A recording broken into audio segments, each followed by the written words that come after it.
and welcome to another useful session of Career by Design. Leonardo da Vinci said, learning never exhausts the mind. So a big thank you to every one of you who has joined here for choosing to learn today. So are you excited for today's event? I know it would help if you could just type in a quick yes in the chat box so that we know that we are all 100% alert, because yes, we are going to learn a lot today. Yeah. And let me ask you something. What would you do if you were driving somewhere, your GPS was not working, and you had lost your way? Would you stop to ask someone for directions? Or would you just keep going round and round in circles? I'm sure, many of you would ask for directions. In fact, every one of you would ask for directions because this is such a normal scenario and such a natural thing to do. However, it's surprising, that when we get stuck up in our real life, when we are, in a difficult situation and we need to ask for help, instead of asking for help, we tend to find answers on our own, which can sometimes lead to utter confusion in our own mind. And it may, even lead us to taking wrong decisions in our life. So why does this happen? Well, actually, some of us fear asking questions because we feel that we might sound foolish, or we are confused as to who we should go to for resolving our queries. But as it is said, there are no foolish questions, and no man becomes a fool until he has stopped asking questions. The important thing is not to stop questioning. Little wonder that in every workshop of ours, we always ask you to ask more and more questions. And today we have designed even this workshop around a Q&A to help you in answering your queries, whatever queries you have. We want to answer those queries, especially related to the decisions that you're taking in your career, your placement, etc. So without taking much of your time, I'll quickly run you through a short introduction before handing over the stage to our panelists. Career by Design is a brainchild of Amazing Workplaces and Commander Bali. It is a series of events that we conduct to help job aspirants, be it students, employees, or transitioning officers, to help them prepare for the job market. We do this through workshops and sessions like mock-up interviews, expert Q&A sessions, consultation sessions, etc. Amazing Workplaces is a global employer branding, content and media platform. Organizations all across the globe write and talk about their best practices on amazing workplaces to make themselves stand out as great employers in the eyes of future employees. Commander Navneet Bali, our chief mentor, is an ex-Navy professional. He is Director, Northern Region, Narayana Health. Commander Bali is committed to mentoring students, especially in the healthcare segment, to help them take the best career decisions for themselves. Our first panelist is Neha Lal. Neha is an award-winning healthcare management leader, Senior General Manager, Operations and HR at GCS Medical College, Hospital and Research Center. She is a proactive change agent who spends time in employee environment, encouraging, leading, and promoting the increased productivity that results in value-added services. Our second panelist is Gauri Das. Gauri is Head HR, Marketing and Admin at India Factoring and Finance Solutions Private Limited. She is Wiki National President, Future of Work Mentor Possibilitarian, Leader Lean In Circle, Global Speaker, TEDx Speaker. Gauri is a strategic HR leader with 15 plus years of experience in crafting and aligning HR strategies with business goals. She supports businesses in setting the right culture, driving performance, reinventing employee experience, and improving capabilities. Gauri also mentors students and young professionals and is associated as a mentor with various institutions, including IIT Bombay. Coming to our sponsors, Upgrad Recruit is a recruitment and staffing solutions company that supports organizations in building their human capital with a deep understanding of business and functional requirements and a strength of over 100 recruiting experts. A grad recruit has set an excellent benchmark for industry sourcing capabilities and niche hiring skills. And yes, I'm Ekta Kapoor, your moderator for today's event. I'm the co founder of Amazing Workplaces, an employer branding media platform for HR and brand recall, a creative design studio. I sincerely believe that people are at the core of every organization and need to be nurtured in an environment of great culture. I'm passionate and extremely curious about the best practices that form the foundation of any workplace culture and people management policies.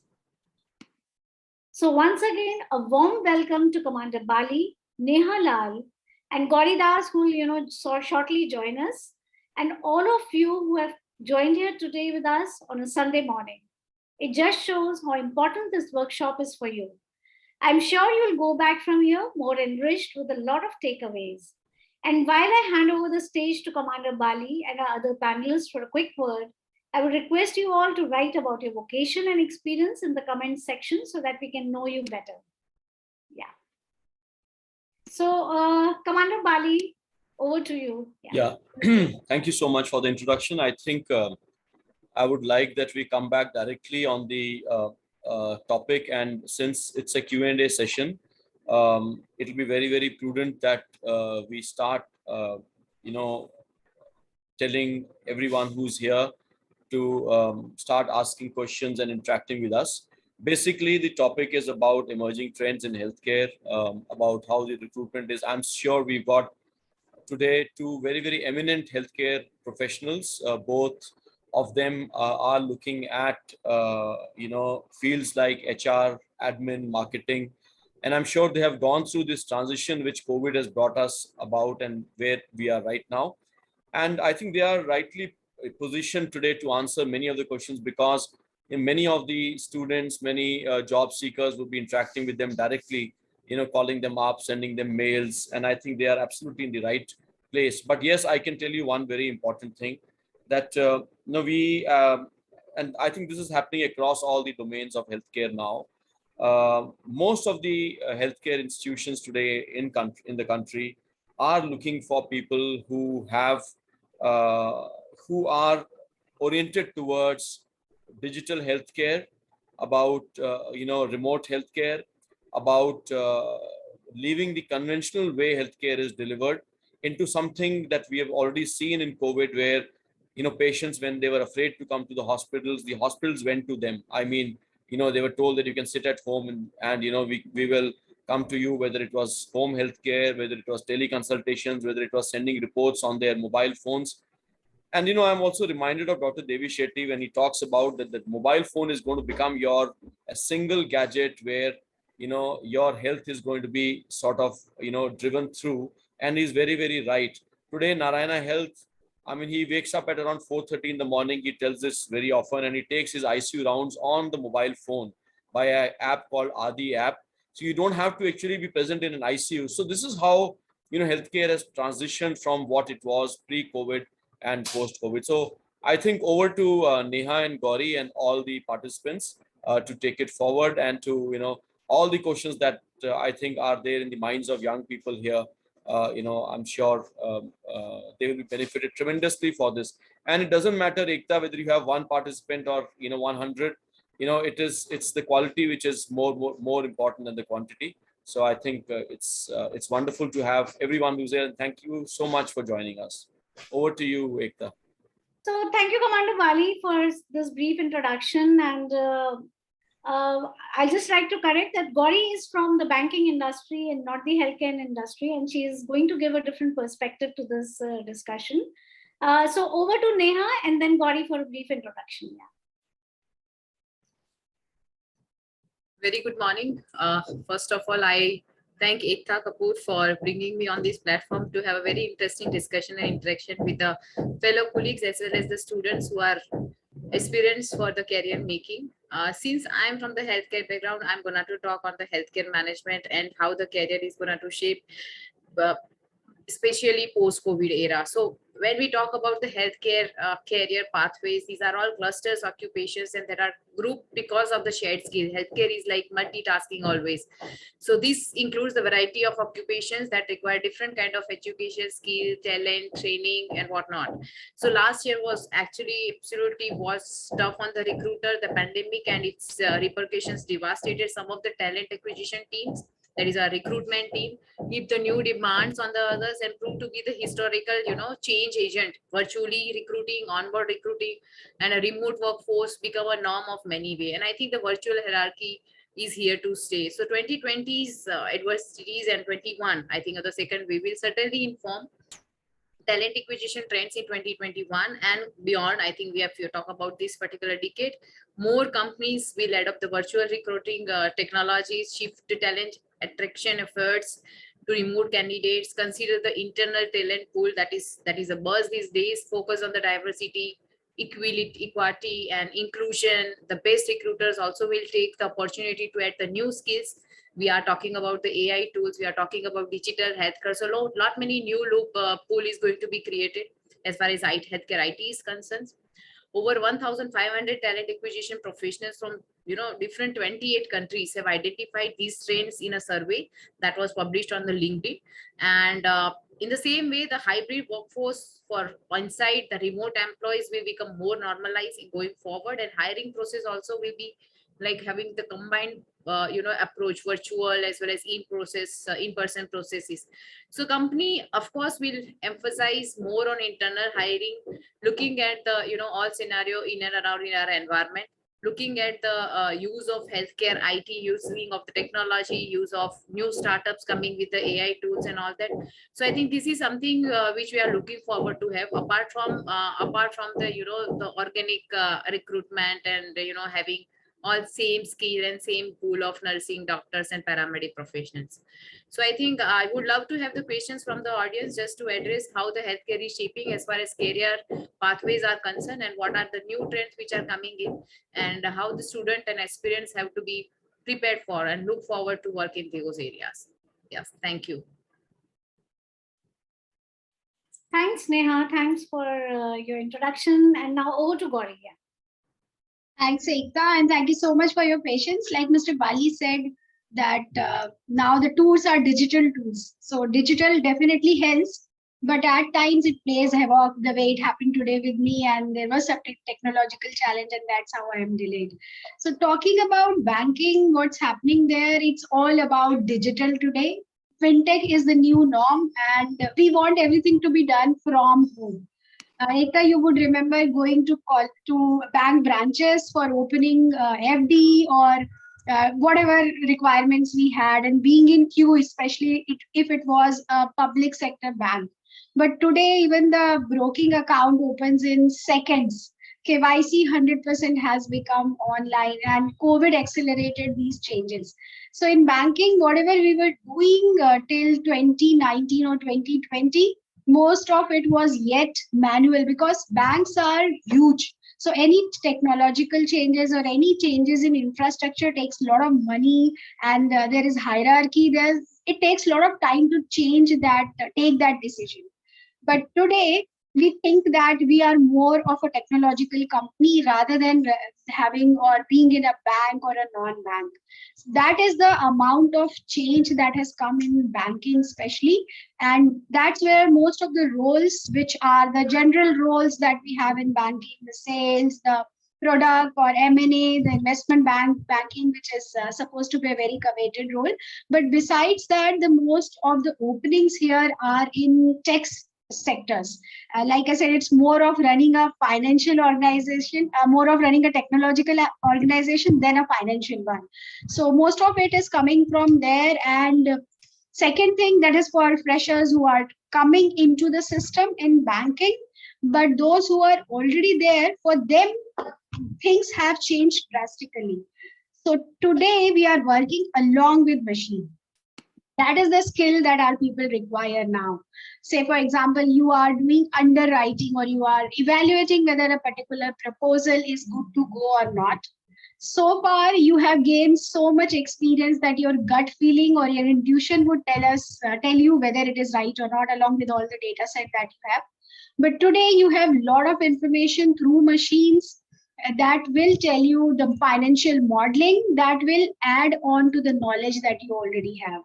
So that is the kind of change for existing people. For new, it is all about having that digital mindset. So I would not talk about a particular skill or two. I would say constant change and having that mindset, which we call as a digital mindset, would be the requirement for banking. Back to you, Ekta. Thank you, Gauri. Thank you so much for sharing, your side of your perspective on this, on the increased use of technology on digitalization. Yeah. So our first question is from the student community: how can students prepare for job interviews in advance? Gauri, would you like to take this up? Yeah. Yes.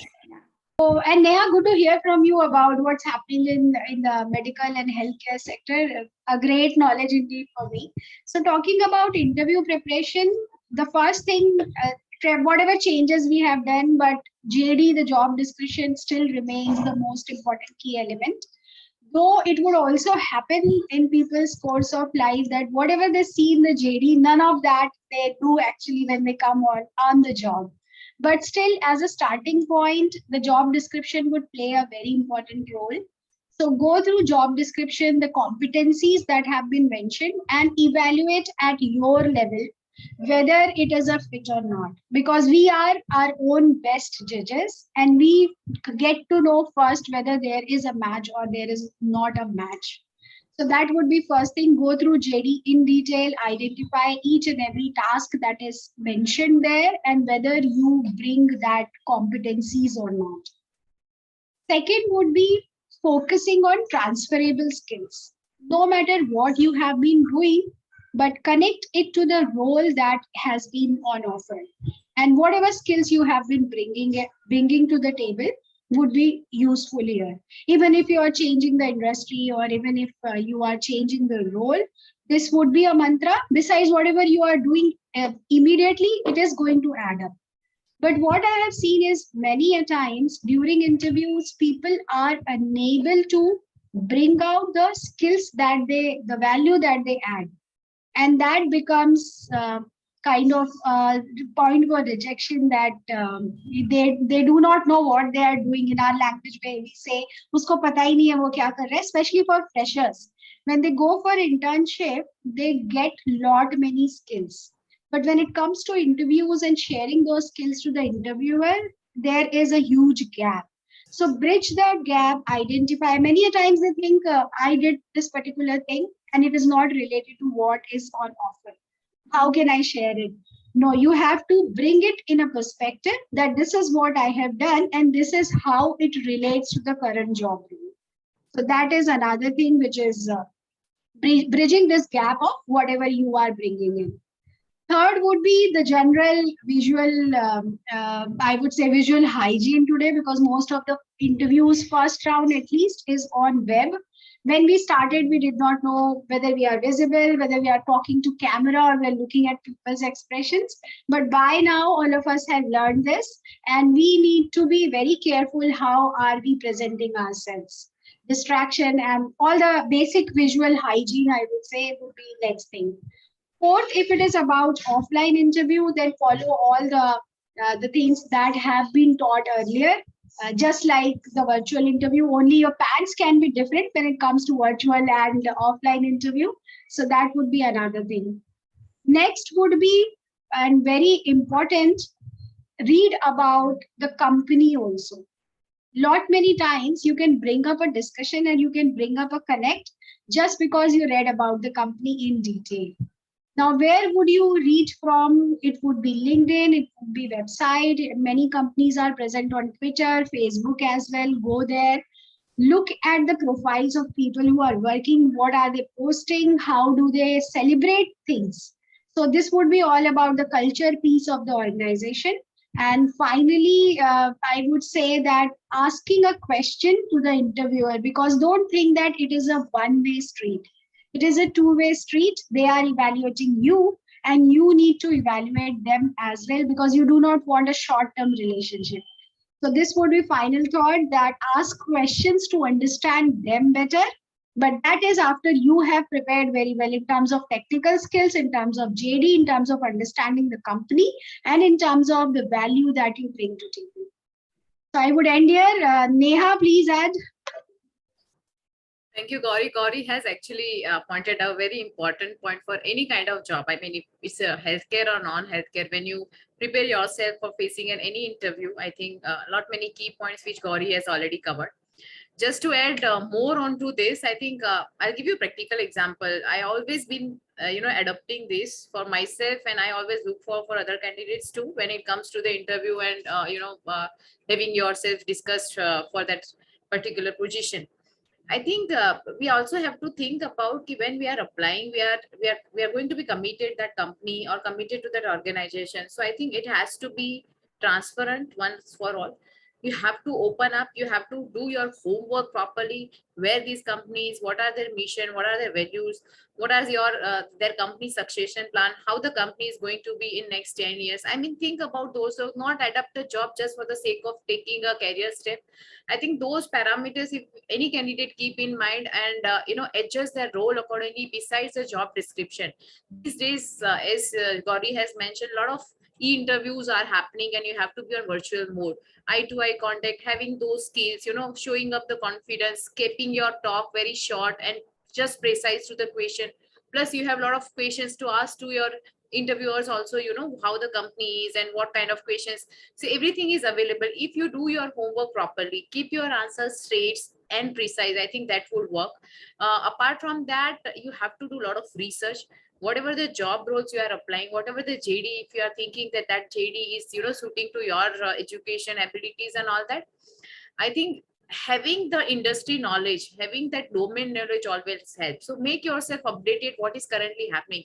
If somebody is, let's say, talking about the healthcare IT, talking about, marketing and sales and whatnot, if those people are updated what the Pradhan Mantri is going to come with, all these yojana, all these schemes. Recently, Narendra Modi ji has released a digital Ayushman Bharat Yojana, wherein all the hospitals, all the public, all communities are going to have the digital card, wherein everything, all your informations are going to be uploaded. So we are also going like, digital from the central government itself. So whatever coming in the way, I think if the students, not students, I'm talking about the career aspirants, if they are updated with the knowledge, I think if putting that prominently and softly in the interview discussion would help the candidate to have the higher chance for the job. Again, company and your HOD or your boss wouldn't know that how you are going to perform at your workplace. So that's the only 30-40 minutes discussion where you have to prove yourself that apart from the educational qualification or academic background, you can do practically. Because I mean, Gauri also would agree to me, not only in healthcare, all the industry, the bookish and academics knowledge is, it's a passport, like it is a passport to get an entry, but then ultimately the employee will have to perform whatever they have learned. So everything will have to be implemented, everything have to be, put in the practice. That matters a lot. So you have to be confident. Number one, you have to do your homework, research about the company, research about the industry, very, very important. And everything, I mean, it is something like, the woman marrying to the man and the woman parents would know about whole family before giving the daughter, something like that. So when you are stepping into another company, you have to know everything about the company, about the role, and in advance, so that they can help you. These are the things. Otherwise, there are, remote work, as I mentioned, the virtual things are going to stay. Broaden your job search, keep your video interviewing skills sharp, how to give the interview on the video, show off your work from home capabilities. Yes, during COVID times, what all things, what all projects you have done during the COVID as work from home concept was there. Think about the creative ways to stand out, how you can stand out, make yourself very much clear. As Gauri mentioned, dress up nicely, keep your communication as professional as it can be strategic, polish your resume, update your resume, update your social media handles, and always try to show that you are embracing the upskilling and you are moldable, you are flexible, you are multitasker, because in era we have to do lot many things at given point of time.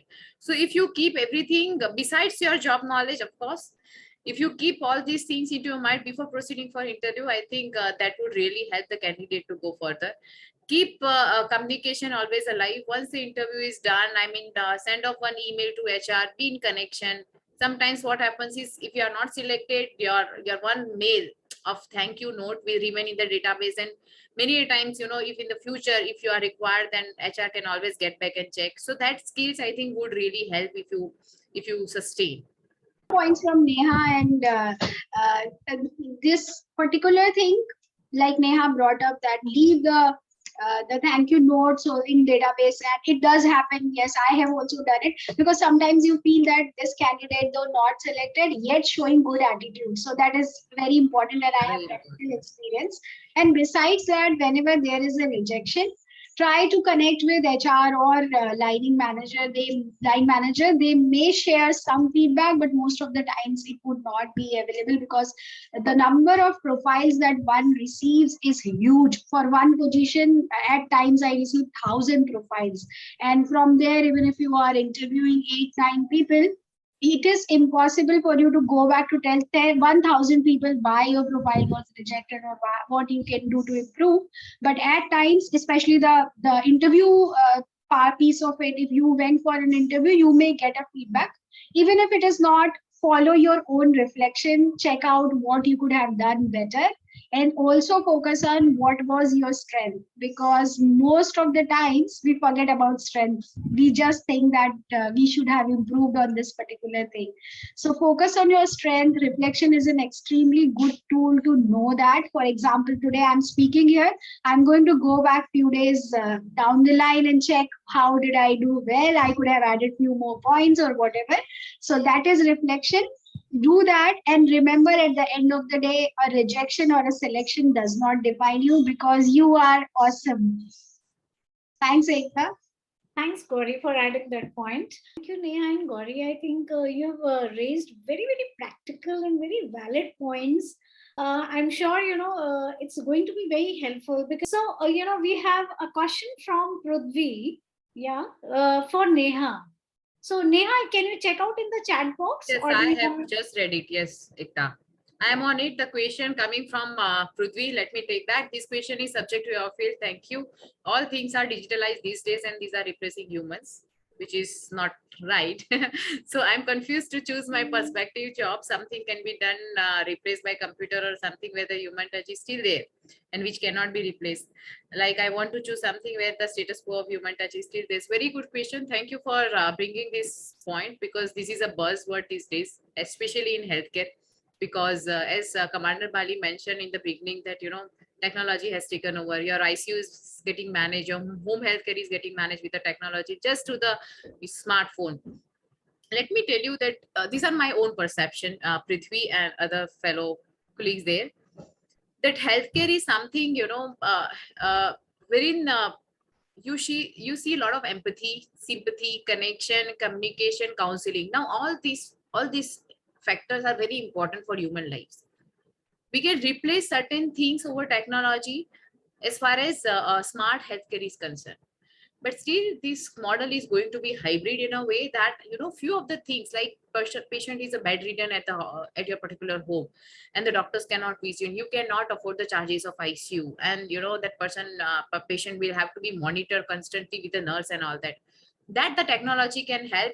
And the technology in the terms of, you can have the app. There are a lot of startups available, and the technology and modules are available, which hospitals also can formulate themselves. And then patients can update their data, and your relatives can update the data, and the doctors is totally known in settings of the home healthcare.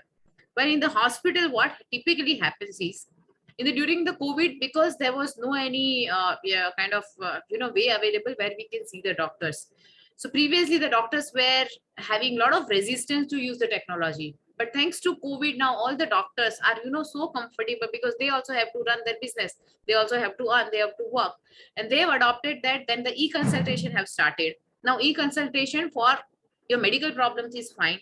But if you are talking about the tertiary care healthcare, where you are required to see the doctors, where the surgery is going to happen, when you are going to be there in ICU 24/7, when the intensivists will have to monitor, if you have to go day procedures like dialysis, if you have to go undergo the chemotherapy, if you have certain, procedures like endoscopies and all that, that cannot unfortunately reach to your home.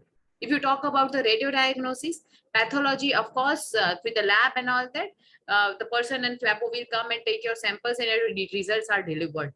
But in radiological settings, CT scan cannot come to your home. You have to go to the CT scan. You have to approach to the MRI, and the doctors are going to see and monitor.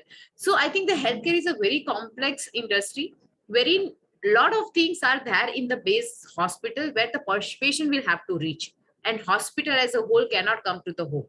So there are lot many avenues can be explored. So this is not the general saying, Prithvi, wherein everything is computer based and it will not require human touch. It would require human touch. We always say that empathy and sympathy do wonders. We have positive counseling coming from doctors to the patient. I think half of the worry and half of the sickness of the patients will go away. So that is where the human touch is very, very important. And human touch is gonna to there in the hospital sector, that I can tell you right away.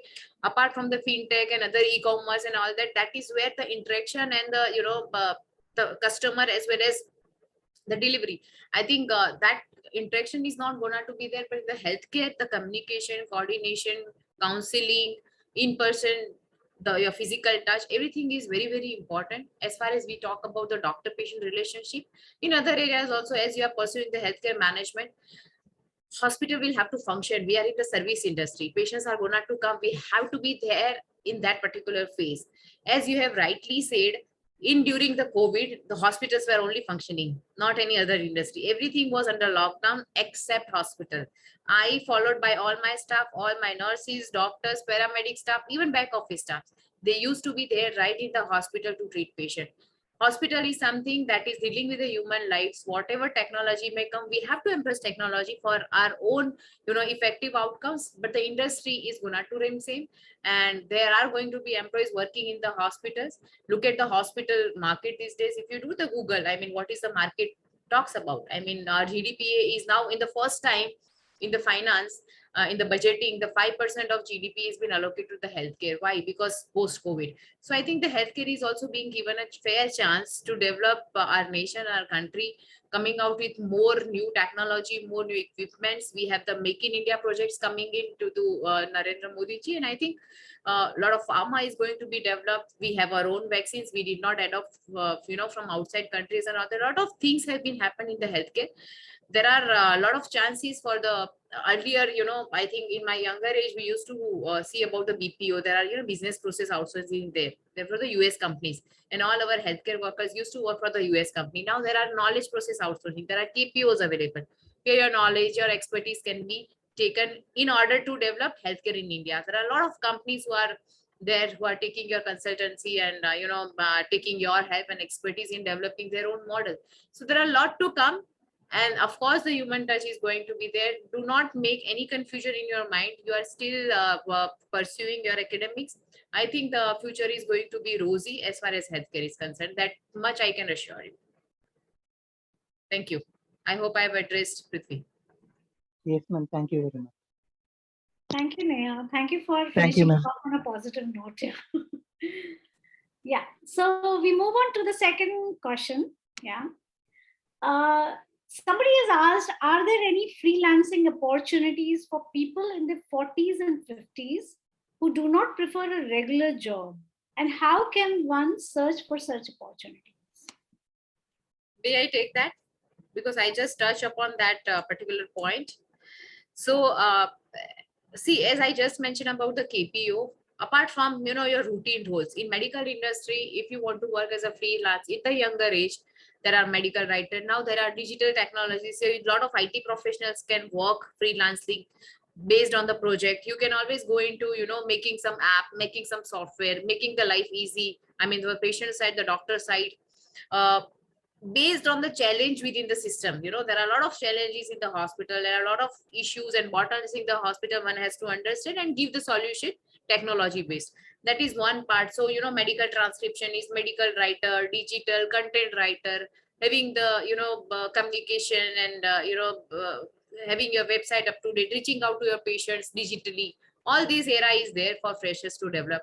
But then those who are seeking some freelancing opportunity post 40, post 50, I think they are the one who are having some experience, more decades of experience in their expertise. So there are KPOs available. There is a company called, HCP Inside. There are a company called GuidePoint. These are all Western companies who have started investing in India in healthcare space.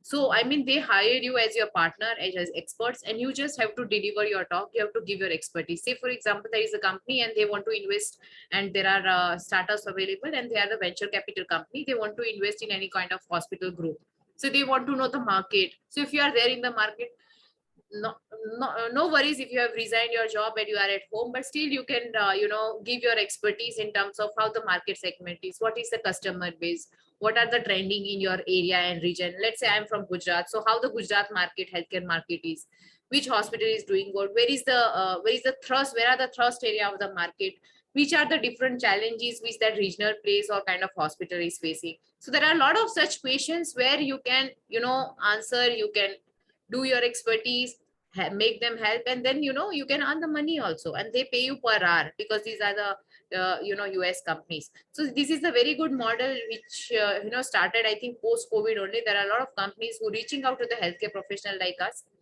They talk it to us, the call is set up, and then we are done. So apart from the routine roles, what you can do at home, just doing and sitting on the computer, transcribing something, writing something, apart from that, you can also utilize your expertise for your industry's expertise. Only thing is you have to be updated. If nothing comes free, so you have to be updated with your domain. You have to be upskilled. Whatever is running in your environment, whatever is humming, whatever is happening in your country, in your region, what are the customers. So if you are a fan of reading, if you are a fan of updating your skills, updating your talent, apart from that, the knowledge, then you are very good to go for the freelancer. You can do really wonders. So that is what I can submit here for freelancing opportunities. Gauri, you can add your points because you will be having additional points, from your industry. Meanwhile, Neha, you mentioned two names of companies. Somebody in the chat wants to know what exactly these companies are. Sir, I'm just quoting an example. There is a company called GuidePoint. Put it in the chat so that they can just. Sure, I can just mention whatever companies I know. You can also search this company. One company is GuidePoints, and I think they deal with all the industries, not only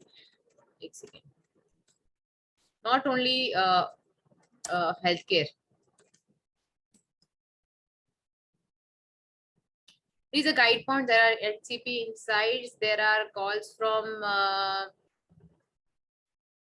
There are companies, I'll send that over. I just came to know about the two companies.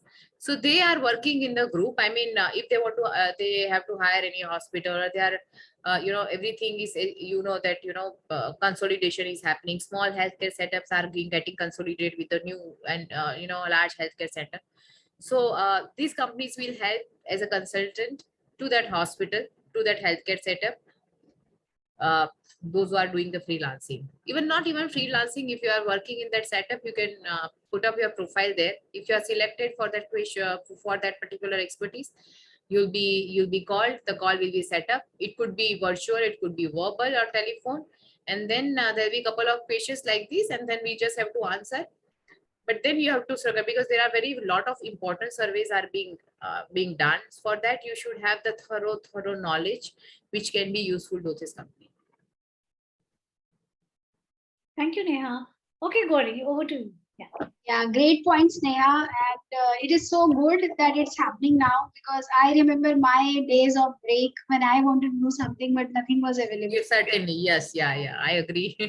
Yes, but now a lot of things are available. Yeah. And people are doing it along with their jobs. And that's how we are listening about moonlighting as well. So don't do that. Don't go for moonlighting. Do not be employed at more than one place. This part, there is a guy, it was in banking or IT, I'm forgetting, that he was working at 7 places altogether.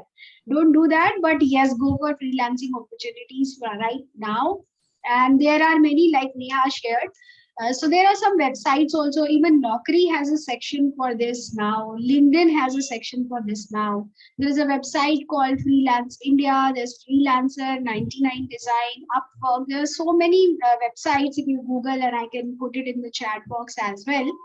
That you can get the work that you are looking at. And like Neha rightly said, be in tune with the current requirement, because nobody is now freelancing, or nobody is assigning a job for data entry today. That those days are gone. We used to look at the posters everywhere in the trains, in the bus, that data entry job, and you will earn 50,000 a Yes, month. yes, yes. Yeah. So those days are gone. Today it's all about, rightly pointed by Neha, it's about digital skills. Say, for example, even I have some freelancers in my team, but for me, the best source to get a freelancer is through network. So networking, I would like to bring to fore here, that besides these websites, you should network as well. More you, and if you are at a stage where you're just starting your career, you have a long way to go. You have a lot of time to network with people. Tell them what is your skill, and once you have it, do not forget to take a recommendation on LinkedIn so that you can show it to the next person. So websites, networking, and when you are networking and telling them that this is your skill, you need to have an elevator pitch ready, just like you do it for your interviews. Here also it is very important. And some of the experiences that I have had, getting a website done through freelancing through students, and it's done in 12 hours time. They charge us a certain amount. We are happy, they are happy, and then we keep recommending. So likewise, a website designer, I have recommended her for 8 times so far in last 1 year. So networking becomes a very important pointer. And when you have a client, give 100% to the client, go by the deadlines, whatever you have set, and be very, very professional. Do not go by, okay, I have got the work, now I am in a different world after doing 1 or 2 assignments. Be extremely professional with each assignment, because social media has also made it very easy to spread the word of mouth through digital mediums. So this would be my advice, that connect with right set of people. Once you get an opportunity, be 100% there, and go for the websites that are available there out there. Back to you, Ekta. Thank you, Gauri. Thank you so much. So that brings us to our next question. What are the recent job trends in hospital operations and telemedicine? Okay. Yeah. Just to answer, I think if we talk about, because a lot of students here have done their masters in hospital administration or MBA in hospital management. For them, actually, I'll tell you the practical example. When I hit the students coming as a fresher from like MHA or something, they come for the internship. They again, I would, because I would like to be with the students. I take lectures with many institutes, and whenever I teach them, I make sure that they get the practical knowledge of it. It's not just the bookish. So whenever you learn any department, let's say in hospital management, if you are learning business, if you are learning marketing, if you are learning your supply chain management, you are learning your HR, you are learning your clinical services or support services, whatever coming, all the HR and legal issues in the healthcare, try and imply in the practical world. It is very, very important.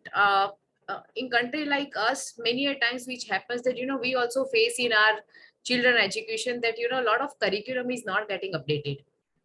Whatever the trends in the market are, that is unfortunately you cannot find in your book or in your assignments. Many times apart from that, because that you have to address for your academic qualification, that is the important. Besides that, I think you must know that what is happening. So I always tell the students when they approach for the internship, because MHA, I agree, I mean all the students would agree that they have 3 to 6 months of training and internship in any large healthcare hospital, based on their preferences of subject and whatever project they were to undertake. Many times it happens that, after taking the project, they get to learn so many things about the hospital. And when they come back to me and say that, madam, ye to humne padha hi nahi tha.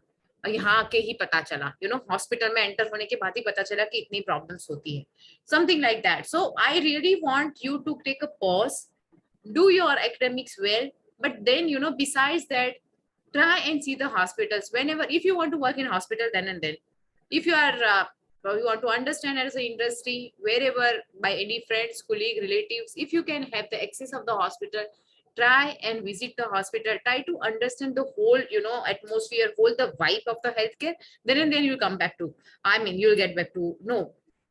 Apart from that, when there are the question per se, there are a lot of roles are available. So what are the job opportunities in the operations or telemedicine? Operations is a very, very vague word. So when we talk about the hospital operations, it starts from front office to the security, from the discharging of the patient, or managing your equipments, or managing your business. So these are all things we consider as an operation. It is a very generalized term. But if you want to fine tune your specialties, you can take up accordingly. If you are interested in some of the students before MHA, they are into supply chain, or they are into a normal BBA kind of thing. They want to go to marketing. Narrow down your specialization, which is very important. Anyone can give you the role of operations, but then operations के बाद भी आपको लगेगा कि I am just doing the patient coordination. That is the operation. So operations is a very generalized term. I request all the listeners to please understand that operations is, I would say the whole hospital. You have to channelize your energy, you have to channelize your tenor in a such a way that these are my core area. I want to progress in supply chain. I want to progress in HR. I want to progress in digital communication or marketing. I want to do healthcare IT. I want to do, the OPD management. I want to do my indoor patients management, or I want to do my diagnostic management. All this specialization, if you concentrate, and then you can map yourself with your strengths, weaknesses, and abilities, and then choose your path. Don't just accept the job just for the having of sake, just for the sake of job that you have adopted. Okay, मुझे operations करना है, मुझे operations में दे गया कि operations का मैं काम कर रहा हूँ. That would not eventually help you. Rather, it will be frustrating, because in the operations level, I mean, if you are thrown in one department just for the coordination of patients, you just have to create few of the reports and that's it. If you are there in the operation, you have to take the satisfaction survey from the patient, those who are getting discharged. You have to take the feedbacks, those from the OPD footfalls and all that. So that is also operations. When you are there in lab department, you have to coordinate from phlebotomy to sample collection to delivery of reports. So that is also processes. So it is a process. So I just request that, align yourself into specified job role. When you have a wonderful opportunity of internship, very good platform where all the universities and colleges are reaching out to the hospital, try and engage yourself as much as possible in the internship. If you have given 3 months, 6 months time, utilize those 6 months in a such a way that you know everything about hospital, because everything, whatever is written in your book or your PPT or assignment, that is not going to come on the floors. So I think explore the floors of hospital. What are the opportunity lies? What are the weaknesses of the system itself? What are the weaknesses of the industry? How you can help that organization to do better in coming time with that so-called technology? So I think make a use of your internship. Then you decide that which area you want to go for. Make your internship very impressive to your HOD or your boss. Whatever you are doing, that make a sound about it with a very huge shout. You should tell that your system has this much of issues and your system has this much of strength, or your systems are weak in certain areas. So I think by doing so, you can make difference in the life of hospital, and that way you can go ladder up. And most of the students, if they are doing good in their internship, they are highly absorbed. That is what my say is. Whenever there are students, there are 6-10 students are there in your internship and all the areas, you have given some project, and if they do wonders, I think that was for opportunity as a recruiter, me, as well as for the students to prove themselves, and that makes sense. Until and unless, otherwise, typical interview, you are hired, I do not know you, you do not know me, I do not know how you are going to work, what are your soft skills, until and unless I'm experienced to you. So that experience internship will give you. So as I think Ekta and Gauri just mentioned, that Gauri just mentioned that in our times we used to search for the job, we used to still read the Times Ascent ki kahan pe koi job hai, Ascent mein likha hua hai, because the Ascent was the only resource where we can get the job. Now the Ascent has gone. Nobody would go to the Times Ascent and give the advertisement. Rather, they create a digital advertise, and they throw in their social media handlers.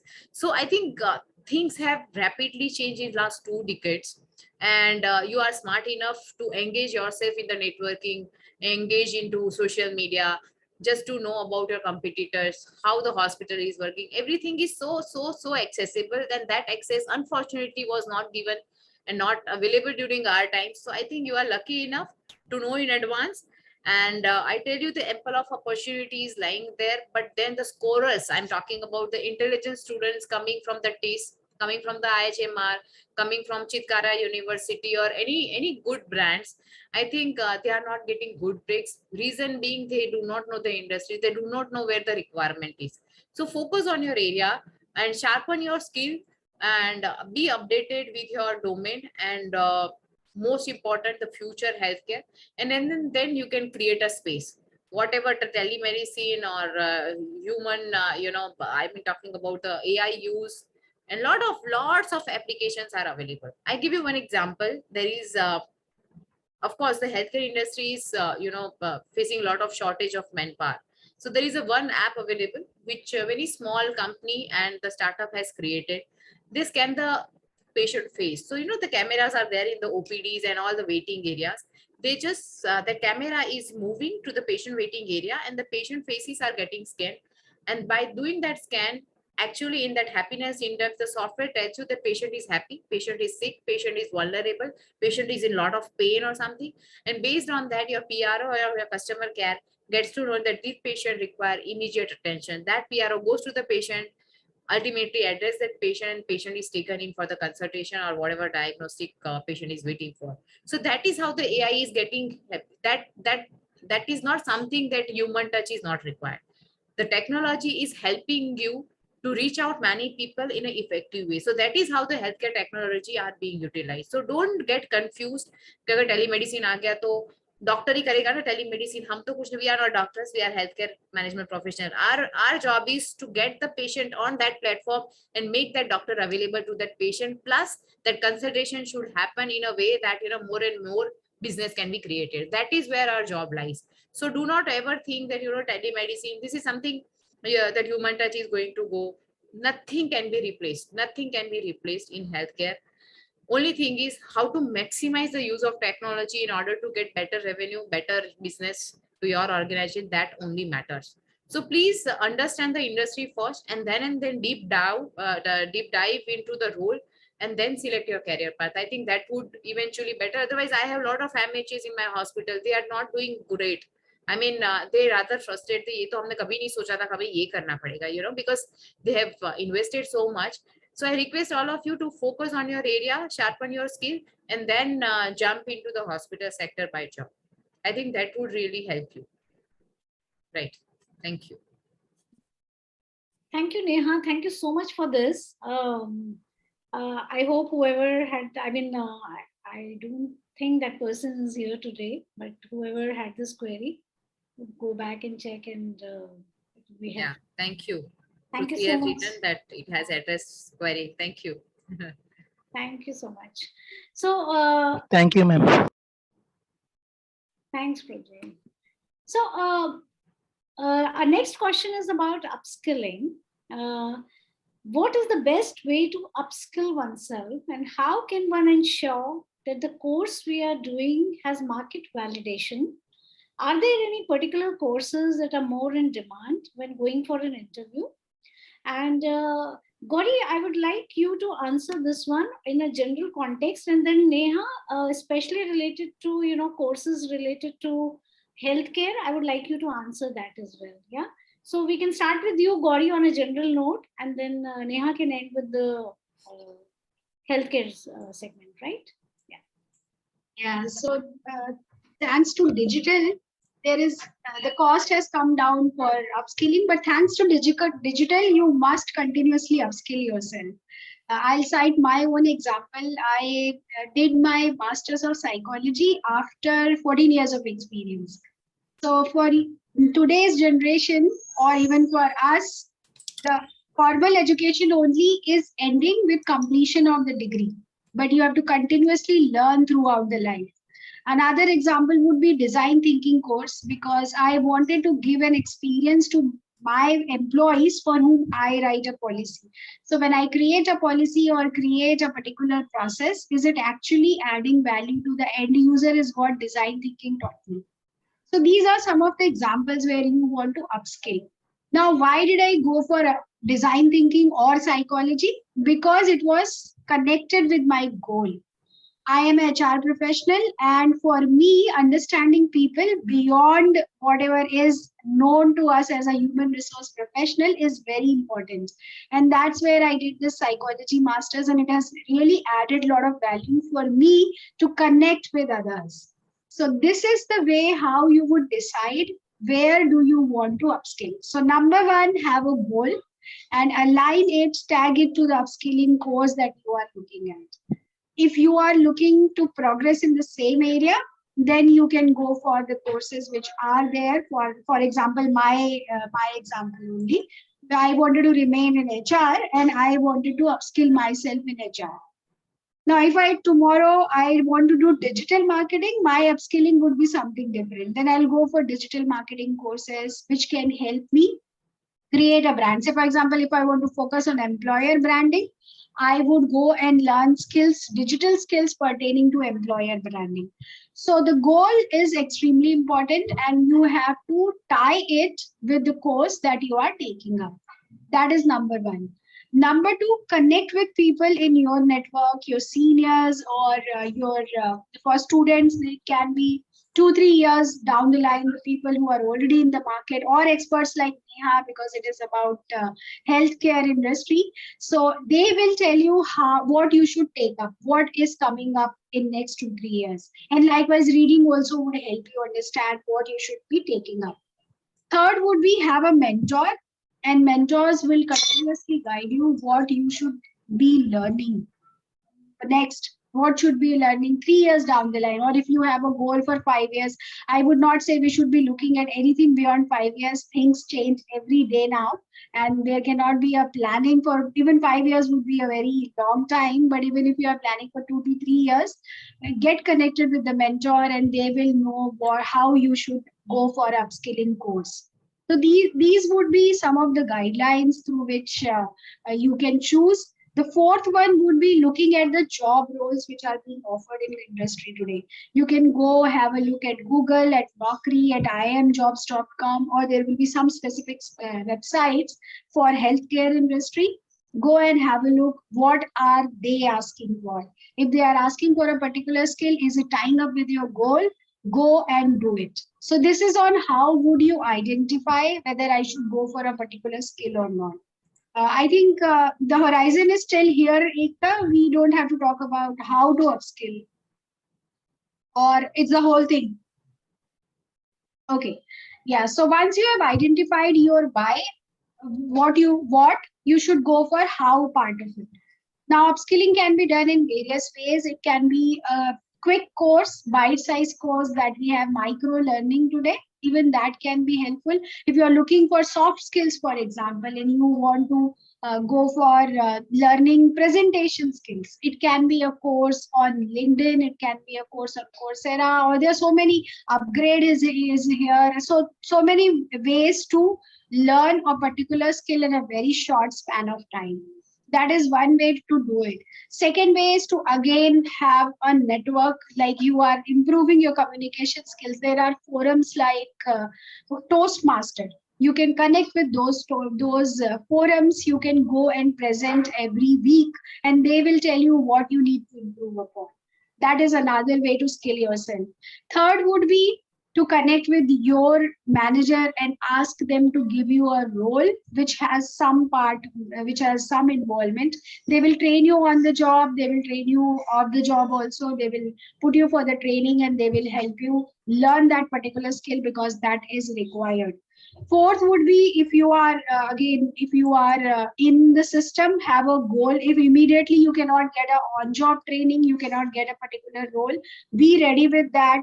Ask for that, because most of the organizations today are happy to spend on learning and development, because change is the only constant. And if they have the workforce which is not learned or which is not trained, they get a lot of disadvantage. So in order to do that, organizations are spending billions of rupees. You would have heard the case of Amazon, which has committed billions of rupees for upskilling. So likewise, lot many organizations are doing it. Connect with your HR, look at your learning and development policies, and go for a course that you are looking at. And finally, the most important thing, keep a budget every single year for your learning and development, because you have to invest on yourself. Do not rely 100% on the organization that they will be spending money. You might want to learn X, while your job role at the current organization might be demanding skill Y. They will invest money on Y and not on X, because X is not immediately helpful for them. So have a budget. And like I said, only formal education is ending. We have to continuously keep learning. So have a budget in terms of time, have a budget in terms of money as well, because every year you need to reinvent yourself and you need to upskill, reskill yourself as well. So that is from me, and over to Neha. Yeah, thank you, Gauri.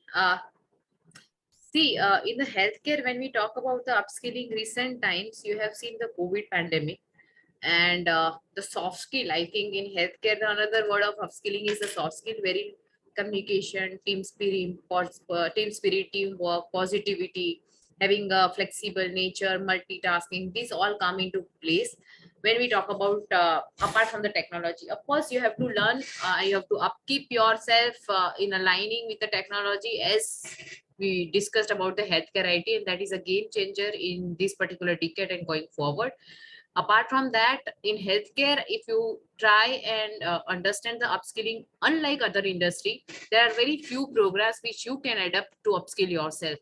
Unfortunately, healthcare has not taken that professional setup like banking and other finance industry, where the employees are thrown for the upskilling. Still, the HRD is trying to understand the talent acquisition and equality in hospital, and diversion, inclusivity. So these are the things which have started just in healthcare industry. So when we talk about the upskilling, we talk about the emotional intelligence. So how emotionally you are charged up, if you are in the leadership position or you are in the in charge level position, and then how you take care of your employees, how you take care of your colleagues, how you take care of your patient, that is more important. So that upskilling, I think you have to undertake, you have to have those approaches. There are a lot of workshop which is happening. That workshop would put you in a challenging situation where you have to provide a solution, you have to make yourself comfortable doing that task. Number one, in during the COVID, nobody was CEO, nobody was general manager, nobody was nurse, everyone was talking about COVID management. That only happens in healthcare. So multitasking is the important thing in the healthcare management. If you want to sustain yourself, it should not be like मुझे ये काम नहीं आता, मैं नहीं कर सकता, मैं ये नहीं कर सकता, मैं वो नहीं सकता. Everything will have to be taken care of. If you go with a single specialty, doctors manage hospital, doctor is the one who managed everything in their hospital, something like that. So I think that multitasking approach is very, very important. And when we get into any such a community outbreak, you have to have the community engagement things. I mean, that's about the communication, counseling sessions, then coupled with some yoga, coupled with the physical exercise. It is something when how you take your people along, that's the only mantra. So be whatever opportunities you have, how you will upskill and improve the patient care in the healthcare, that depends on you as a whole. I mean, how you are taking this particular challenge ahead. Say for example, that's over the last decade, the home healthcare, the home healthcare that has tremendously evolved with the many clinically complex services as well as the non-clinically, and just giving the comfort at one's home. Initially, the home healthcare started off with the primary level disease, like lifestyle disease, diabetes manage karna hai, jaake kuch ye karna hai. But now in this pandemic world, when the home healthcare is so critical and intensive care is being done at the home services, so that was in a higher demand. Still, it will pursue. Then your all service staff will have to be aligned with the technology, right? They have to be trained, whatever the new comes. So the technology demand as far as equipment management is concerned, keep up with your new trends. For paramedical staff, your doctors is very, very important. No matter how they are qualified, they should know how to operate that particular app. So having that knowledge, having hands-on onto that application, and I would say the equipment, that's a key. So these professionals are typically trained through the work experiences and the different segment in the hospital diagnostic center. But if we talk about actual upskilling, that is the soft skill. So I think the sophisticated care, sophisticated environment, your compassion, your sympathy, your communication, that's all matters. So there are a lot of workshops where you can, sharpen your skill, as well as you can find out that where are the gaps. There is a gap analysis being done, and then you are being enlightened that these are the things which are the parameters which are lacking in you, and based on that the whole training and development program is formulated by the organization or by outside parties that will inculcate the confidence. And there are been surveys I have read that after doing that upskilling and retraining and kind of a thing, that constant training actually improved the employee performance and thereby the hospital performance. So these are the factors which should be addressed: the empathy and sympathy, communication, getting a rid of myths, because still in a healthcare a lot of myths are there. So our responsibility to break those so-called myths, and evidence-based clinical practice has to happen. So these are the things and opportunities are there. Additional to sum up, the additional medical training, that is your biomedical equipment training, keeping up with the technology, what technology is coming on your way at all the levels, community and home-based services, home healthcare, community-based services going to go. It's not that all the patients are going to come to the hospital. Sometime hospital will also have to go into community, so your centers are going to be there. Then in the pharmacy center, if you see, the pharmacies are upskilling in terms of delivering of medicine, knowing which kind of medicines are required. Say for example, there is an app in the pharmacy, and that actually predicts the customer's demand. So if I'm asking some medicine to the Apollo pharmacy, I need XYZ medicines, and that medicine is delivered. So at least that app would trend, analyze and address my trend, that how many medicines I'm taking per month, and based on the consumption, the app only will suggest to that pharmacy, now this customer's medicines are going to end, and that's the right time of supply. That is how the business rolls up. So these are all upskilling technology in pharmacy delivery. I'm talking about the retail chain. There is a lot to happen on the legal side. If you know the medical legal side, a lot of things are happening in healthcare. Doctors are being threatened, hospital staff are being threatened for negligence or whatnot. So I think keeping up with those legal issues and legal remedies, I think that would help. So when we talk about the healthcare, there are lots and lots of things to upskill, to explore, to know, and to adapt in your day-to-day life when you enter into the hospital. So that is something at the individual level you should do, or as just Gauri has said, lot of conferences, lot of workshops are being done, wherein you can enroll yourself and you can get to know that yehi mera horoscope hai. It is like a horoscope of your career, that will tell you कि आपकी weaknesses इतनी हैं, आपके strong points इतने हैं, and you have to work on your weaknesses, and that's how you can then sail in the market. So the healthcare is little softer part of it when we talk about upskilling. Of course, on the harder part, there are equipment, medical training, technology training, and all that. Besides that, one has to be polite. Give you an example: doctor is phenomenally very good in terms of clinical outcome. But what if doctor is not talking to the patient in a softer way? If the doctor is very much, I would say, highly temperament and all that, not talking to the patients in a good manner, patient is not going to be ultimately satisfied. Patient hardly knows any clinical outcomes and whatever safety doctor has taken in treating or doing the surgery. But if your communication is not good to your patients, if your communication is not soaked in the empathy and sympathy, that is not going to work out, unfortunately, in healthcare. So when you talk to the patient, not even patient, if you talk to your colleague, if you talk to the nurses, talk to any of the staff, even including the security guards. See, in the healthcare, why I'm narrating all these practical issues, because we are facing all day and time. A lot of MHs are there. Students were surprised to know that whenever you enter the hospital, hospital is considered as a hospitality industry, like in any other hotels are, you have typically guests. In a hospital, you have patients who have come with a pain. So if you enter in the hospital, the staff do not even smile. Why? Because they are in tremendous stress. Unlike the hotels, when you just step into the hotels, beautiful smile on the reception, and they would treat you, good morning madam, good morning sir, how are you doing today, something like that, what would you like to have. That doesn't happen in the hospital, unfortunately. Both are in the service industry, and that's why we look up to the hotel industry just for this reason, because they are far, far ahead than the soft skill. First of all, we have to give the training to our front office type, how to smile, and at least give a smile to the patient. I think that your smile only will take away a lot of issues of the patient, and that can make patients so relieved.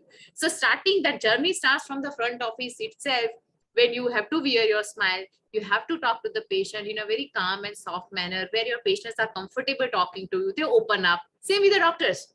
Doctors aate hain, baat karte hain, kya problem hai, khatam. So that is not something which is there now in the healthcare. Patients are also having a lot of expectation from the healthcare delivery setup, and I think we have to understand where their expectation, and accordingly you have to upskill. If something is required at that point of time, we have to smile. Whatever there in your mind, you have to smile, you have to talk it out and make the patients comfortable. And that is how the business will grow. You have seen the hotel industry, and I think we have to learn. We must admit that healthcare has a lot of lacunae. We have to understand there is a lot to learn from the cross industries. And whenever such a workshops are there, where you are thrown to interact with banking people and interact with the hotel, yes, hospitality industry, talk with the aviation industry, I'm sure you'll get to learn so many things. I do learn from a lot of industry and try to imbibe with the healthcare. So we have a lot of things as far as training, retraining, and our learning are concerned. So with that, I really want all the students to understand that hospital is a very complex industry, nothing to hide. Only thing is you have to sail through with your compassion and the commitment. I think that will only, make you successful in your career. Thank you, Neha and Gauri, for touching such important and practical points from your own experiences. I was like really glued to listening, what you both had to share, and there's so much to learn here. So, that brings us to our next question, and which is about salary negotiation. So, how can one negotiate salary and other perks and not be underpaid? So, can we answer this in context to freshers? If I try and address about the salary and all that, see, if you are trying to enter into healthcare, the salaries and perks are not at par with other industry. One must understand this particular industry is still have lot of to do, so that perks and what other industries are giving to as a value. I think that those things are still coming up. Many of the good groups are offering good perks. As far as negotiation skills are concerned, all the hospitals, depending on the hospital, they have their graders and salary grades and like that. And generally they bound or bound to their salary grades. Reason being because there is a huge shortage of staff, and sometimes the area where there is no shortage, there is a still pool available and negotiations do happen. For that, if you are fresher, I think you do not have any right to negotiate your salary. You just have to accept whatever is available. Besides that, once if you are there in your career, like 5-6 years down, and then you are taking another leap, changing the role and going little higher up, I think when you start negotiating to the salary, you have to keep in your mind that what are your expertise. Try and show your expertise, which expertise are hardly available in the market and hardly available as a simple resources. I think hospital would not mind giving whatever our expectations are. Only thing is you'll have to deliver. You have to deliver. Hospitals are not only working for the commercial purpose. There are a lot to do. The business of the hospital is not that like other industry. So still there is I would say that element is there when you are doing your services, the services to the community. And after COVID, everyone knows about it, that how hospitals have functioned and how the hospitals and doctors have treated COVID patients and putting their lives into the dangers and whole families' lives into the dangers. So number one, the crease point for the salary negotiation is be little apt. At the same time, do not make so rigid expectation wherein you cannot be fit in. That is also very negative remarks when the interviewer are asking everything is okay, but if you are stick with the salary, I think that turns out to be the negative approach of the candidate. So I think that has to be little here and there where your expectations are not fulfilled. Generally, in terms of nurses, in terms of paramedical staff, negotiation is not much an issue because they are always in demand. So if you are a good experience, let's say you have ICU experience and you have good experience in critical care services, you are immediately hired no matter what is your expectation is, because these are the key areas of the hospital. But if you talk about the areas like front office, you are talking about pharmacy, you are talking about the customer care, you are talking about the OPD managers. So these are coming from the non-healthcare background, and then they are eventually trained in the hospital settings. For them, I think the negotiation is difficult. So if you are a hardcore healthcare hospital professional in terms of paramedic and all that, that would be not an issue. But if you are coming from the different background, there is an issue of negotiation. So if we address to the hospital administrators, those are here who have pursued your MHA, my advice should be that at the entry level, you should not be looking at the salary. Again, I would repeat my suggestion, which I highlighted earlier. Get access to the hospital first, no matter what. Go in the hospital, try to understand the industry, try to deliver something, and automatically you'll be taken to the place where you are supposed to be. But that depends on your deliverables. So I think that you should keep in the mind. I'm not touching upon the salary ranges which are getting offered to the freshers or experienced people, because that is so volatile. I mean, hospital to hospital, place to place, that is going to vary. So that is not something which you have to look for. Only thing is when you are negotiating for the salary, you should be in the position to negotiate the salary. Otherwise, please do not negotiate, and try and do your best in terms of having the access of the hospital. That is my advice to you. Thank you, Neha. That was so well put. So, Gauri, would you like to add something in general for other industries? Yeah, she will be the right person to. I think Neha, you have covered it very well, and I fully agree with what you said, that as a fresher, there is not much scope of negotiation. And in the beginning, you should always look for what is that you are learning. Or in like in banking, there are healthcare, it's already there. But if I talk about banking, many times there will be benefits or perks.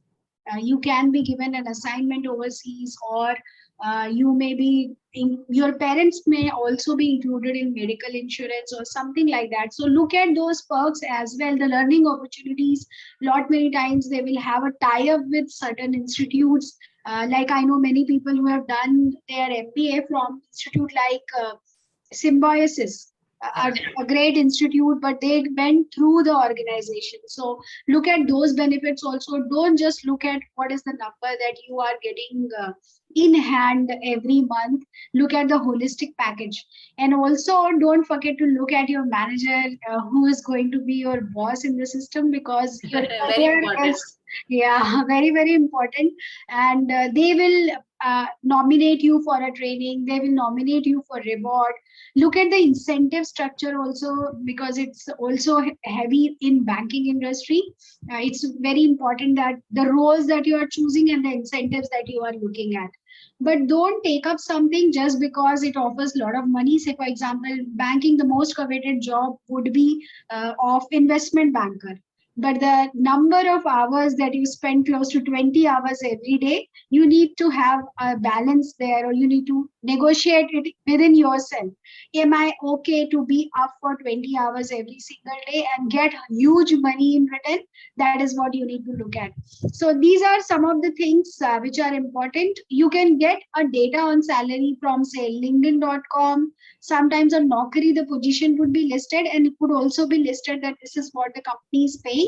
That can be another source of data. You can go and check on certain websites where people put their feedback. There also salary range is mentioned. So when you are looking at any numbers, I fully agree with Neha, and I'm repeating that there is not much possibility. But if it is, then try to look for this. If somebody is trying to pay you too low and you see that everywhere the number is higher, you can at least put forward a word that, okay, if not today, I have not proved my skill today, but maybe 6 months down the line, you can increase my salary and you can bring it to this level. And always remember a mistake that I have seen many freshers doing. They do not take things in writing. Documentation is the most important thing in our career, be it from our side or be it from the side of organization. Don't take anything on face value, even if it is coming from MD or CEO of the organization. Whatever they have to give, take it in writing. Second, don't go for bonds. Bonds are not legal in India. If somebody is pushing you for that, it's better that you look out somewhere else. But yes, the most important thing remains that look for the learnings that you are getting and the manager with whom you are going to work. Now, how would you look at the manager? Look at the profile. You can also connect with few people on LinkedIn who worked with that person. You will get some database there. Many a times when manager posts something, lot many people from the team would comment on that, or they will like it, and that's how you can connect with them. You can check out how the person is. Obviously you have to do it discreetly, so again networking plays a very important role here. So do these checks before you enter the system. It should not happen that you put in your 100% to get the job role, and ultimately what you get is only money, because money would not be important at this stage. Also, when negotiation happens, many a times even freshers say that I have an education loan, my father had taken it and I have to pay it back, so please pay me more. Nobody is going to do that. Like Neha said, what value you are bringing to table. If you are extremely valuable, the skill that you are having, for example, during COVID times when we heard that there were no jobs and unemployment reached to the level of 38%, I know some of my friends who are less than 5 years experience. One of them get 235% hike. He got a 235% hike in June 2020 when everybody else was struggling and it was all about job losses. Another one, 461%. So there are skills in market who can pay you like anything, but you need to know your value. You need to know those skills, and you need to be able to communicate it to the hiring manager or decision maker during your discussions. So this is from my side on negotiations. Back to you, Ekta. Thanks, Gauri and Neha on this. So we have two questions, if you can briefly, just touch upon these. So the fresher, I should not Yeah. negotiate unless I have all the skills they ask in the JD. Yes, I think Prithvi, you are somewhat right. I'm not saying that you should not negotiate, but somewhere you have to, fix up your mind that this kind of salary would be offered. I mean, you have to do your homework, as just Gauri mentioned. All the salary ranges are available in the Naukri also. So for that particular role in JD, what is the market segment that you should know? If you think that, this much of salary and range is okay as per the JD, you should accept it. If you think that, salary is very, very less compared to the JD, what they ask for, you look for other options. But do not, for the sake of salary, do not change your JD. Do not change your role. I just emphasize that, because sometimes what happens is you add up the job which you do not know, and ultimately that is not going to sustain. Another question is how should be the answer when the interviewer asks about your weaknesses? Like, what should we answer? It will not hinder our placement. Why? Because weakness is a stronger part, I would say. To be confident on your weaknesses, that is a honest thing to do. Whenever these questions generally being asked by mentor, what are your strengths and weaknesses? So if you say that my weaknesses is XYZ and I'm very lazy person, or I'm not self-disciplined, something like that, so they'll ask you to put you in the self-discipline exercise. So I think weaknesses is something, is a very honest part. You should always open up and tell them that these are my weaknesses, and let the organization take care of your weaknesses. If your strengths are strong enough to take you in that particular role, don't worry about the weaknesses, rather work on your weaknesses. That question actually, it generally happens that that question is generally asked when there are freshers. Otherwise, if you are experienced enough, you know well that where are your weaknesses lies, and at that time you might have already worked upon your weaknesses in the system. We are talking on the professional weaknesses and not the personal weaknesses. So I think at the fresher level, you should know the weaknesses. You should be fair and honest in putting up your weaknesses, and at the same time you also have to say, or you should say rather, that you are going to work on your weaknesses. These are your weaknesses, and that's very important that you are aware about your weaknesses, and weaknesses are well known to you, and you know how to get away of these weaknesses. So I think mentioning weaknesses will leave you in some confusion state, but address those weaknesses, tell them that what you are going to do to overcome your weaknesses. I think that will make discussion more fertile and fruitful at the end of it.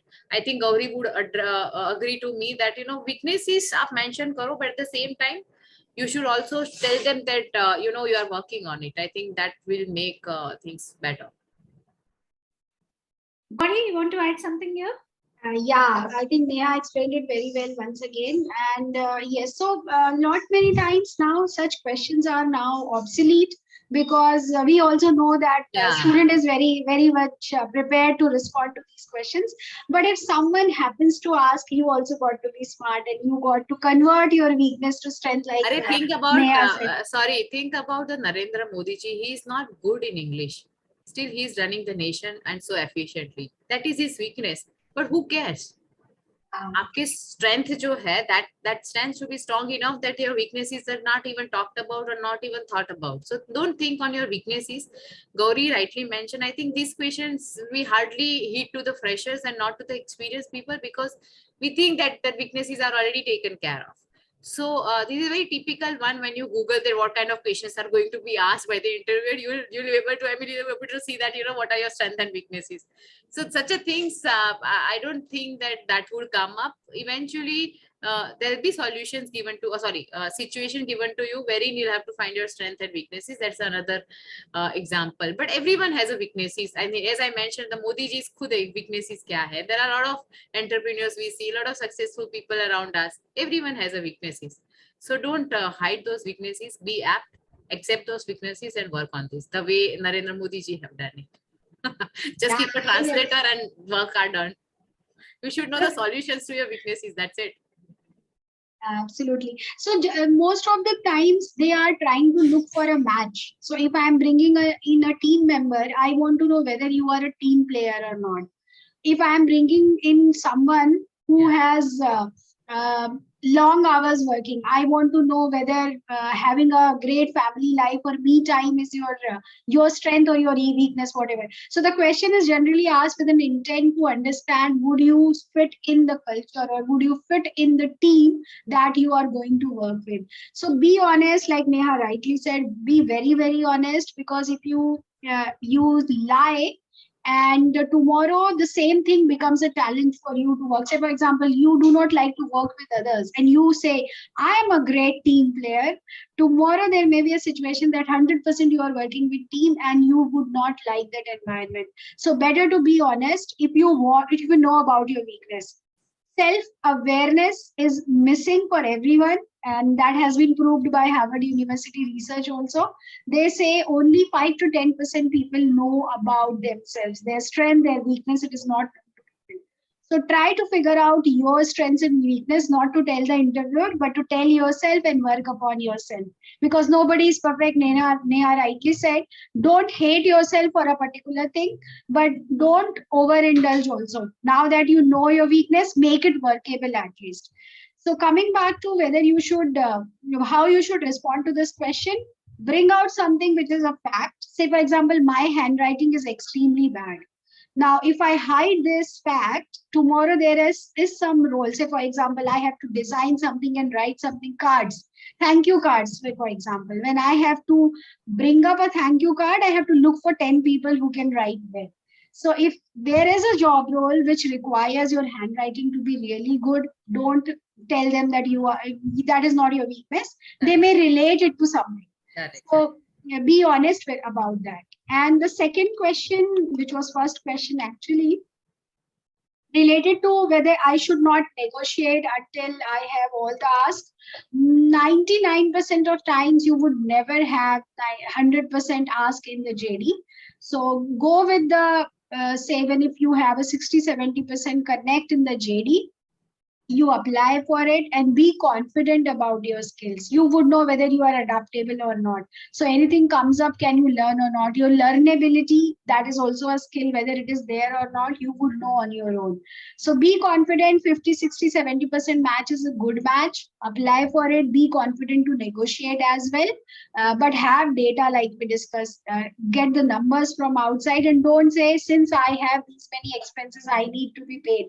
Employer don't care what expenses you have, they just care what value you add to the system.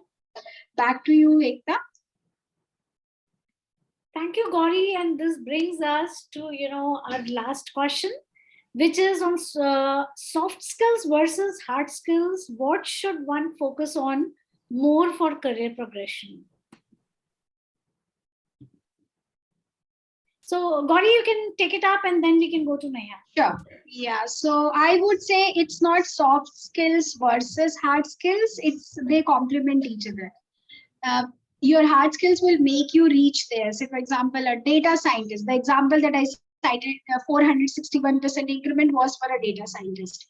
If you are extremely good at all the soft skills that Neha counted, the emotional intelligence, creative thinking, connecting with team, and whatever is there on earth, but you do not have a degree in data science or you do not have the right certifications, you would not be even called for interview.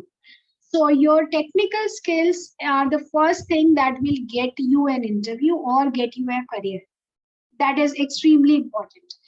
Once there, how you grow depends on the soft skills, because technical knowledge you already have. So you cannot undermine any of these, but yes, as you grow up the ladder, soft skills become more important. Because I say, for example, I am a HR professional, but I don't process payroll. I do not conduct a training program. Very rarely, only for senior management, I would be doing it. Or say, for example, I do not call candidates to connect with me. I would be evaluating them through assessment center. I would be evaluating their psychological mindset or connect with culture. So these skills would be extremely important for me when I was at junior level. But if I didn't have those skills, I would not move up the ladder. So entry point, technical skills. Interview presentation, soft skills and technical skills. But as you move up the ladder, focus more on soft skills. One more thing, in today's time, everything is changing. How we used to do recruitments has changed. It has become online fully. So I need to learn something new to assess a candidate. How we used to do the psychometric test, the leave and attendance management, everything has changed. So I need to change as well. So one skill of adaptability or learnability would always take you places. Have that in your mind that you have to continuously learn. So for me, the answer is soft skill and hard skill, they will complement each other. It starts from hard skills, but slowly, you have to move on to very, very high level of soft skills. Back to you, Ekta.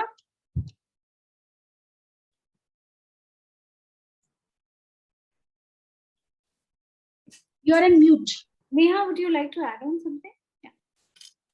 I think we have talked a lot on the soft skill part in the healthcare. Hard skill, as we know, I think Gauri has already mentioned about the soft skill. One part which I adore is the soft skill is very important for the leadership position. So as you go up in your hierarchy, I think the soft skill, networking, communication, your politeness, your compassion, everything matters.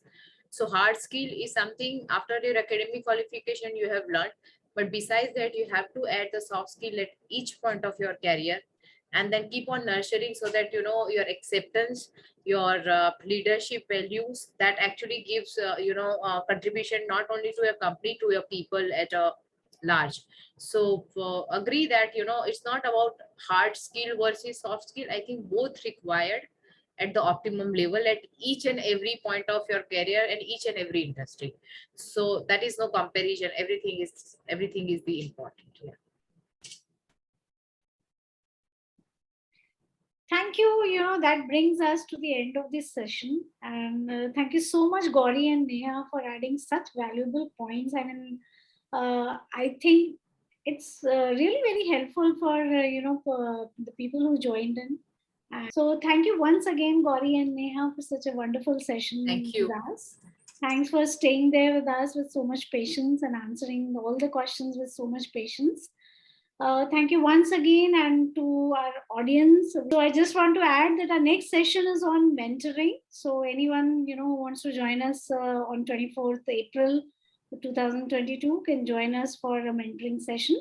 Thank you so much once again. Thank you. Yeah. Thank you. Thank you. Thank you, Ekta. Thanks, Very nice Thanks, talking to you, Neha. Gauri. Thank Same you. here. Yeah. Let's Pleasure connect. having you both. Sure. Thank you, ma'am. Thank you all. Thank Thank you. you. Thanks, Prabhu. Okay, Bye. have a great lunch. Have a great Sunday. Thank you. Bye. Yeah. Have a great weekend, everyone. Bye-bye.